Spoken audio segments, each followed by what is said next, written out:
Hi, first graders. Welcome back to another reading lesson. Today is Thursday, and we are talking about story elements today. So our target for the day is I can identify story elements from a text. You try. I can identify story elements from a text. Great.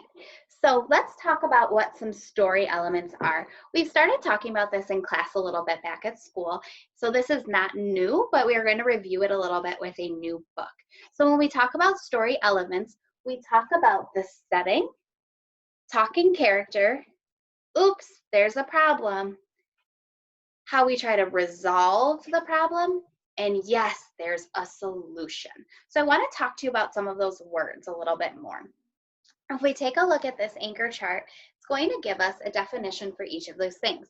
So the first thing that we said from our story element is the setting. If we take a look and look for that word setting, a setting is where and when the story takes place. So does the story take place outside? Does it take place at your house? Does it take place on a picnic by the tree? Where is the setting of the story? Where is it taking place and when is it taking place? Is it day? Is it night? Is it during a birthday party? We want to think about where and when. Awesome. The next thing on here is talking characters. Characters are people or animals that are in stories. Since we read fiction books a lot, we sometimes see that the characters are animals and they're talking and doing silly things, but they are the character in the book. So we want to think about who the people are or who the characters are when we're talking about talking characters. Next we have, oops, there's a problem. A problem is what goes wrong in the story. There's always something that just isn't working out that the character has to solve. That's the problem. Then this R is a big word, resolve. Can you say resolve? Great. Resolve is a way that you try to solve or fix what the problem is. So when we have a problem, there's things that we try to do to fix it. And sometimes we have to try a lot of things until something works. But finally, something at the end will work, and that's our solution. So this is why for yes, there's a solution. And a solution is how do the characters fix the problem at the end. So we are going to watch Owen again today, and we're going to think about these story elements. Today, we're going to focus on the setting, where and when the story takes place, and the talking characters, which characters say words during the book. So make sure you're checking out for those two things today while we watch Owen. Here we go.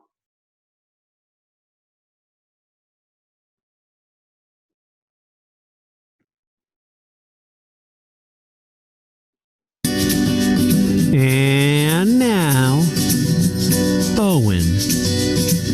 Written and illustrated by Kevin Henkes.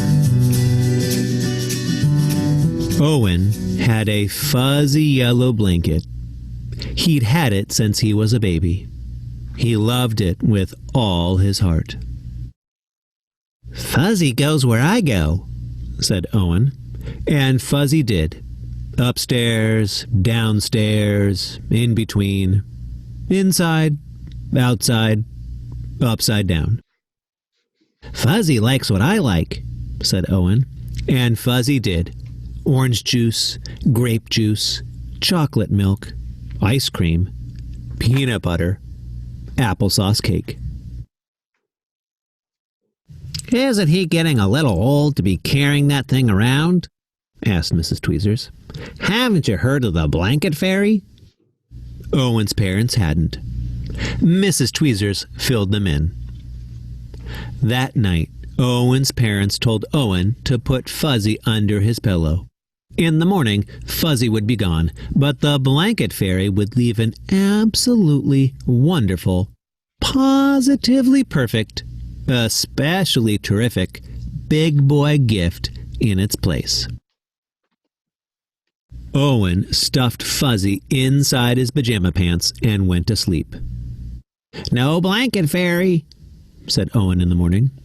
"No kidding," said Owen's mother. "No wonder," said Owen's father. Fuzzy's dirty, said Owen's mother. Fuzzy's torn and ratty, said Owen's father. No, said Owen. Fuzzy is perfect. And Fuzzy was. Fuzzy played Captain Plunger with Owen. Fuzzy helped Owen become invisible. Bet you can't see me.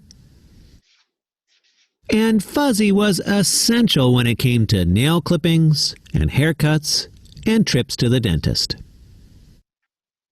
Can't be a baby forever, said Mrs. Tweezers. Haven't you heard of the vinegar trick? Owen's parents hadn't. Mrs. Tweezers filled them in. When Owen wasn't looking, his father dipped Owen's favorite corner of Fuzzy into a jar of vinegar. Owen sniffed it, and smelled it, and sniffed it.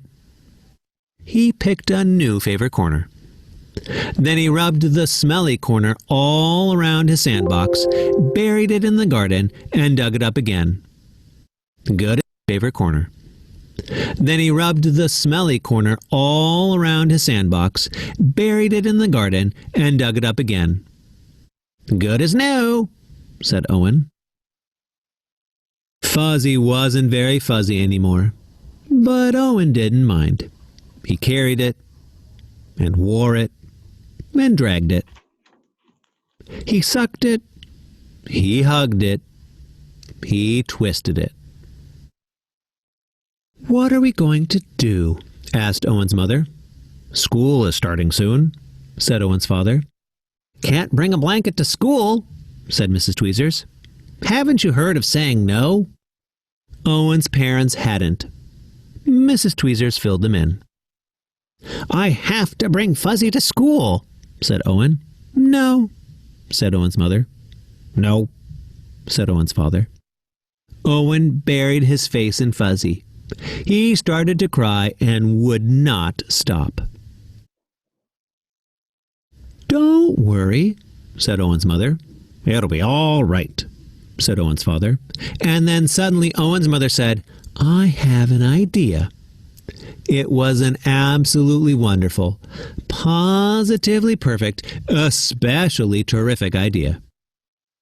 First she snipped, and then she sewed. Then she snipped again and sewed some more. Snip, snip, snip. Sew, sew, sew. Dry your eyes. Wipe your nose. Hooray, hooray, hooray. And now Owen carries one of his not-so-fuzzy handkerchiefs with him wherever he goes. And Mrs. Tweezers doesn't say a thing. Awesome, my friends. So I hope that while you were reading, you were thinking about those two things I asked. We were thinking about the setting and the talking characters. So let's talk about that and share what we noticed. So let's start with setting right at the top of our chart here. The setting, as I remind you, is where and when the story takes place. So we need two things here. Where is the story taking place and when is it taking place? So I want to think back to where those characters were that I saw. Where were they? Were they in outer space? Were they at a park? Were they underwater? Where were they?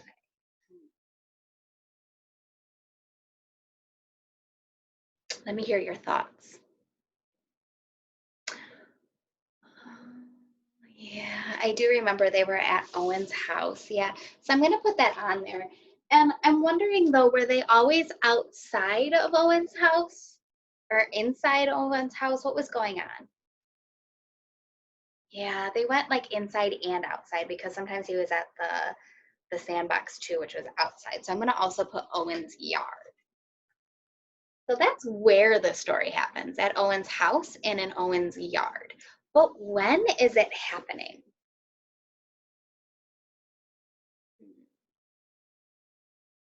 Oh, I hear some good things. Okay. Yeah, so I kind of agree. I noticed a little bit of both.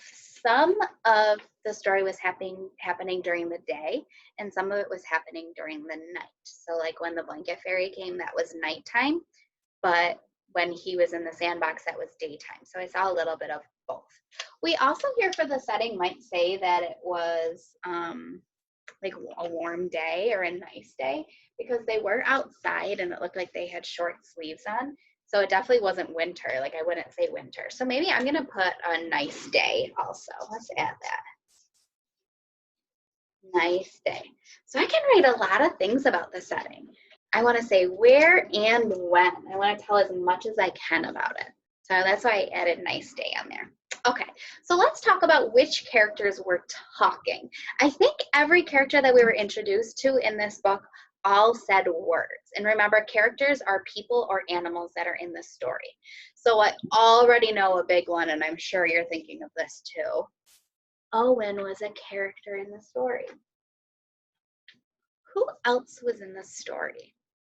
There was a neighbor who kept telling the mom and dad some advice about Owen's blanket. What was her name?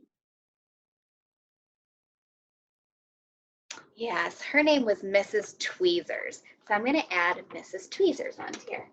Now, friends, I want to tell you, while you're working on something like this, if you're ever having a hard time remembering something from the book, you can always go back and open a book and look at the pages. That's something we practice a lot when we're at school in our reading groups, is that we go back and look in the book to remember things that we maybe forgot. Each time we read our book, we're learning more and more and remembering more and more. So I'm hoping that we are starting to notice a lot of things in the book Owen. So who else was in that story? There was Owen, Miss Tweezers, and then who does Owen live with? Yeah, he lives with his mom and his dad. So I have Owen's dad and I have Owen's mom that I'm going to add up into our talking characters because they all say words in this story. Awesome. Great job getting started on this today. So my friends, when you go into Google Classroom, we're still talking about things that happen in our story, but your target is a little different for your assignment in Google Classroom. So far, together our work was I can identify story elements from a text, and we're going to finish this up tomorrow on Friday. But when you go into Google Classroom, here's your target. I can determine if a statement is true or false based on evidence from a text. So this is a little bit trickier. When you go into Google Classroom today, you're going to want to look at the statements that are there. A statement is a sentence. You're going to read the sentence and you have to decide if it's true or if it's false. If it's true, it's something that really did happen. It's not made up. If it's false, that means it's not true. False means not true. So it's not real or not really what happened. So you want to think about everything that we remember from the book today and decide if those sentences and statements are true or false. You're going to put a T if it's true and an F if it's false. Awesome. Go ahead and get started right away. If you have any questions, you can reach out to me today. Have a great rest of your day, friends. I'll see you tomorrow. Goodbye.